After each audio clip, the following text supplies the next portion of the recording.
कुछ बातें अभी सोशल मीडिया पर वायरल हो रही है, तो इसमें क्या क्या सच्चाई है और क्या कही है उन्होंने, क्या ज़मीनी स्तर पर सर?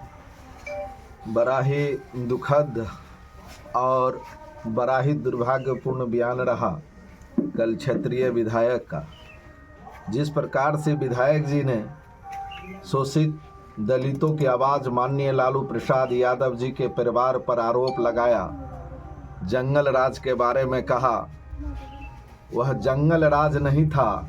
माननीय विधायक जी, याद होगा आपको भी, जब आप उस राज को याद करेंगे तो आपको पता चल जाएगा असली क्या है और नकली क्या है। गरीबों का आवाज़ उठा था उस राज्य में। आज आपके राज्य में क्या हो रहा है? आज कोई सुनने वाला है आपका? आज आप क्षेत्रीय विधायक हैं, आपकी बात चलती है कहीं? बड़ा ही दुखद और दुर्भाग्यपूर्ण बयान था कल क्षेत्रीय विधायक का, और मैं विधायक जी के इस बयान का तीव्र भर्त्सना करता हूं, जिन्होंने माननीय लालू प्रसाद यादव और तेजस्वी जी के बयान पर दुर्भाग्यपूर्ण बयान दिया। दूसरी बात, जिस प्रकार से कल माननीय विधायक जी ने बयान दिया है, लगता है कि किसी पार्टी का प्रवक्ता, राष्ट्रीय प्रवक्ता बोल रहा है कि ये सड़क का जाल, यहाँ पर ये यहाँ के मंत्री को, यहाँ के मुख्यमंत्री को धन्यवाद दे रहे थे।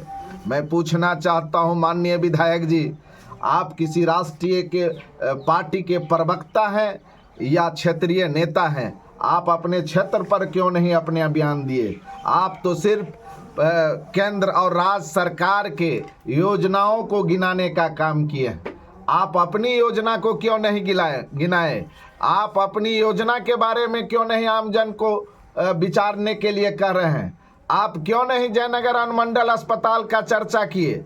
आप क्यों नहीं बासोपट्टी प्रखंड के अस्पताल का चर्चा किए? आप क्यों नहीं भ्रष्टाचारी जो उच्चतम सीमा पर है, बासोपट्टी प्रखंड, खजौली प्रखंड और जयनगर प्रखंड और पूरा जिला में जो भ्रष्टाचारी तानाशाही पूर्ण रूप से हावी हो गया है प्रशासनिक तंत्र, इस पर आप क्यों नहीं बोले हैं? इसीलिए आपको सोच समझ कर बयान देना चाहिए। और जिस प्रकार से आप कह रहे हैं कि धोखे से 2 सीट हो गया था गठबंधन का, मैं आपको कहना चाहता हूं और आपको चेताना भी चाहता हूं कि आप भी संभल जाइए। इस जिला में अगर कोई सबसे ज़्यादा वोट से हारेगा तो वह आप हारिएगा। इस बात को नोट कर लीजिए। वह दिन दूर नहीं जब सर्प काटा था मुखिया परिवार को सिराही में मिलने के लिए आप नहीं गए थे। उसी बासोपट्टी अस्पताल में उन्होंने दम को तोड़ा था, आपका एक भी बयान नहीं आया। जब इनरवा मुसहरी में जब वो चेन्नई में मर जाते हैं सादा समुदाय, आप उसके परिवार से मिलने तक नहीं गए।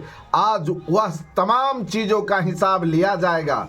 इसीलिए आप ज़्यादा बेचैनी मत होइए। आप कहते हैं कि दिल्ली में सरकार बन गई, बिहार प्रभावित होगा। कब तक जुमलेबाजी आप कीजिएगा? जुमलेबाजी इस बार नहीं चलेगा। आम जन जाग चुका है, इस बार आपसे एक एक चीज का हिसाब लेगा। आप कहते हैं स्कूल का व्यवस्था सुधर गया। आप कभी अस्पताल में गए हैं विधायक जी? रात में जाइएगा अस्पताल में, तब आपको पता चलेगा कि अस्पताल का क्या दुर्दशा होती है। आपको याद होना चाहिए, मैंने पंचायत समिति के मीटिंग में कहा था कि जयनगर प्रखंड के जो अस्पताल के जो डॉक्टर थे उसकी वस्तु स्थिति क्या थी। आपने नोट भी किया था, लेकिन उस पर आपका कोई बयान नहीं आया, उस पर कोई कार्रवाई नहीं हुआ। इसीलिए आप थोड़ा सा संयमता पूर्वक और हमारे राष्ट्रीय नेता पर किसी प्रकार के लांछना लगाने से पहले अपने गिरेबान में झांकिए। आप आम जन के लिए जीना बंद कर दिए हैं, इसीलिए आम जन इस बार आपसे पाई का हिसाब लेगा। आप कह रहे हैं हम सड़कों का जाल बिछाएंगे।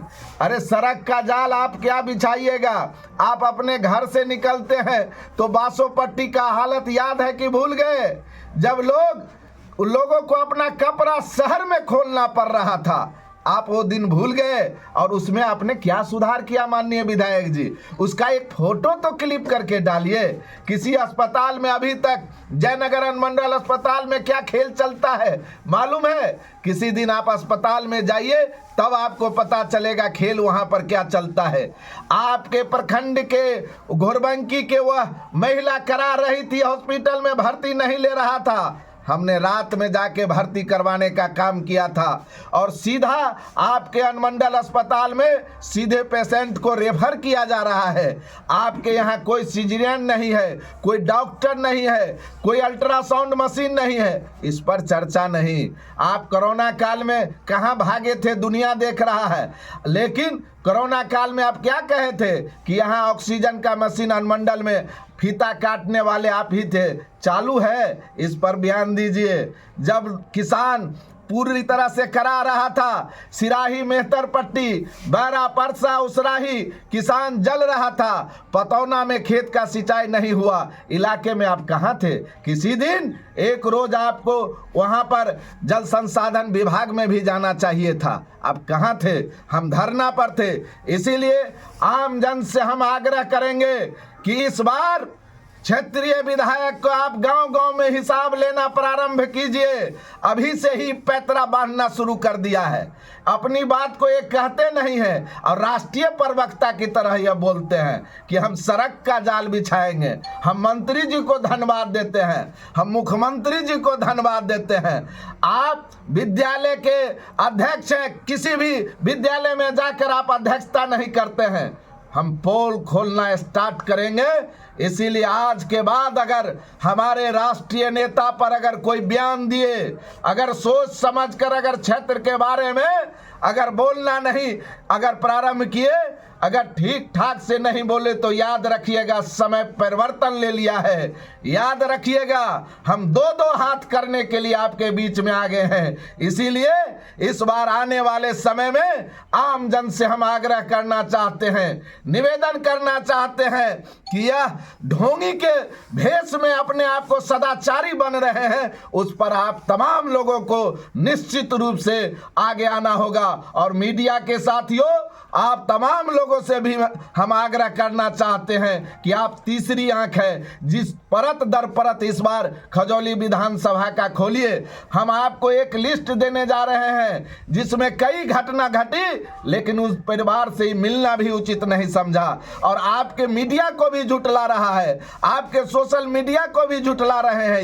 ये आपके बातों को ध्यान नहीं दे रहे हैं। इसीलिए आप स्वयं जगिएगा, इनको ध्यान देना पड़ेगा। इसीलिए साथियों, आप तमाम लोगों से निवेदन है कि जितना जल्दी हो सके एक एक बात को उजागर कीजिए। इस सड़क का जाल बिछाने की बात कर रहे हैं। एक तरफ आप चले जाइए, जो बरही से बालापट्टी सड़क बन रहा है, एक तरफ बनते जा रहा है, दूसरे तरफ उखड़ते जा रहा है। इस सब में घालमेल है इनका। और इन्हीं शब्दों के साथ, इन्हीं आशा और विश्वास के साथ आप तमाम लोगों से हम आग्रह करेंगे कि खजौली विधानसभा क्षेत्र के एक एक चीज को आप तमाम लोग उजागर करें। और इस तरह से जिस प्रकार से कल एक बड़े दुर्भाग्यपूर्ण बयान देकर और क्षेत्र को समस्या के बिंदुओं पर कोई विचार न करके राष्ट्रीय प्रवक्ता ये बनना चाहते हैं, क्योंकि ये जान रहे हैं कि इस बार इनका विदाई तय है। इसीलिए इस विदाई तय को देखते हुए अपने नेता के इशारे पर ये एक अच्छे राष्ट्रीय प्रवक्ता बनना चाहते हैं। इन्हीं शब्दों के साथ हम अपनी बात को समाप्त करते हैं। अगर कंपनी है जो अदर बीमा कंपनी है, उससे क्यों नहीं लाभ लेगा? जब पत्रकार है, पत्रकार तो वेतन से तो नहीं है। तो ऐसे हालातों में राज्य सरकार को क्या करना चाहिए पत्रकारों के हित में? देख लो सर, निश्चित तौर पर हम सरकार से मांग करते हैं। आप जानते ही हैं, आप पत्रकार के परिवार से आप मिलिएगा तो आपको लगेगा इनका जो स्थिति और परिस्थिति है और ये कितना जगते हैं, बिना किसी दरमाहा, बिना किसी तनख्वाह और आम जन की बात रखते हैं। तो हम सरकार से आग्रह करते हैं कि इनकी बीमा के लिए एक भी रुपया नहीं लिया जाए और इनका बीमा किया जाए। और हम सरकार से ये भी मांग करते हैं कि निश्चित रूप से इन लोगों के जीविका उपार्जन करने के लिए भी कुछ व्यवस्था किया जाए, इन पर विचार किया जाए।